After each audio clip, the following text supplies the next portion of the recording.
आज हम आपको अदालत के एक ऐसे फैसले के बारे में बताएंगे जिसने न केवल कानूनी हलकों में चर्चा छेड़ दी है बल्कि समाज के धार्मिक और नैतिक मूल्यों को भी सामने रखा है। पंजाब और हरियाणा हाईकोर्ट ने आरोपी आसिफ की अग्रिम जमानत याचिका को ठुकराते हुए कहा कि गाय का भारत में विशेष और पवित्र दर्जा है। अगर किसी समुदाय की आस्था को चोट पहुंचे तो समाज की शांति भंग हो सकती है, इसलिए इसकी जमानत याचिका खारिज की जाती है। नमस्कार, जय हिंद। आप देख रहे हैं भारत अवतार और मैं हूं शैलेंद्र शर्मा। पंजाब एंड हरियाणा हाईकोर्ट ने कहा है कि भारत में गाय का विशेष और पवित्र दर्जा है। अगर किसी समुदाय की गहरी आस्थाओं को ठेस पहुंचती है तो इससे सार्वजनिक शांति बिगड़ सकती है। दरअसल आरोपी आसिफ पर आरोप है कि वह हरियाणा गोवंश संरक्षण एवं गौ संवर्धन अधिनियम और पशु क्रूरता निवारण अधिनियम का उल्लंघन करते हुए 2 गायों को हत्या के लिए राजस्थान ले जा रहा था। इसी मामले में उसने अग्रिम जमानत याचिका दायर की थी, लेकिन अदालत ने उसे राहत देने से इनकार कर दिया। अदालत ने कहा है कि गाय सिर्फ पवित्र नहीं बल्कि अर्थव्यवस्था का भी हिस्सा है।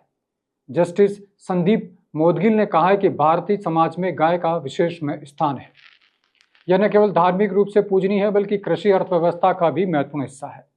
कोर्ट ने कहा है कि भारत जैसे विविध समाज में कुछ काम भले ही निजी लगे लेकिन वे समाज की शांति पर गहरा असर डाल सकते हैं।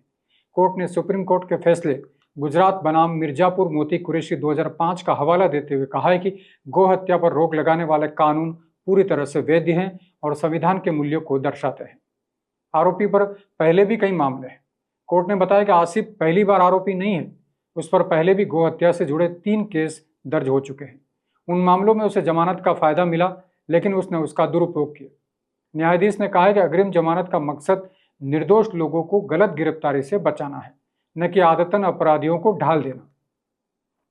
अदालत ने साफ किया कि आरोपी भविष्य में भी इसी तरह की गैर कानूनी गतिविधियों में शामिल हो सकता है या जांच में छेड़छाड़ करने की संभावना से इनकार नहीं किया जा सकता।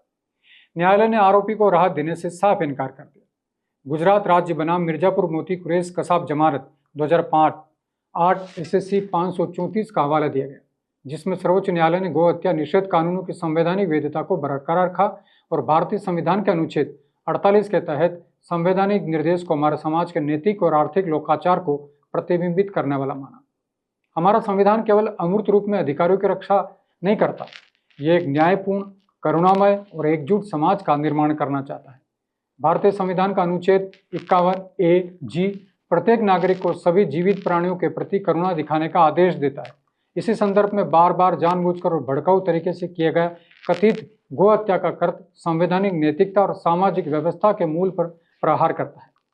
तो इस खबर का एनालिसिस और बड़ा सवाल, हाईकोर्ट का यह फैसला सिर्फ एक व्यक्ति पर नहीं बल्कि पूरे समाज और आस्था की रक्षा के संदर्भ में काफी अहम और महत्वपूर्ण है, क्योंकि जिस तरह से भारत की हिंदू व सनातन संस्कृति और परंपरा में गाय को सिर्फ एक पशु नहीं बल्कि एक गोमाता के रूप में मान्यता प्राप्त है और सभी उसी तरह से उनका आदर सत्कार करते हैं। हमारा वेद और पुराणों में लिखा है कि गौ माता में 33 कोटि देवी देवता विराजमान है। साथ ही कोर्ट ने गाय के लिए न केवल कहा कि धार्मिक रूप से पूजनीय बल्कि कृषि अर्थव्यवस्था का भी महत्वपूर्ण हिस्सा है। यह बिल्कुल सत्य, क्योंकि दुधारू होने के अलावा गौ माता का गोमूत्र का औषधियों में उपयोग होना, गौशालों में गोबर के उपयोग से मूर्तियां, गोकास्ट, धूपबत्ती, दीपक और यहाँ तक कि पेंट और कागज भी बनकर तैयार हो रहे हैं, जो किसानों और गौशालाओं के लिए रोजगार का बहुत बड़ा विकल्प तैयार हो रहा है।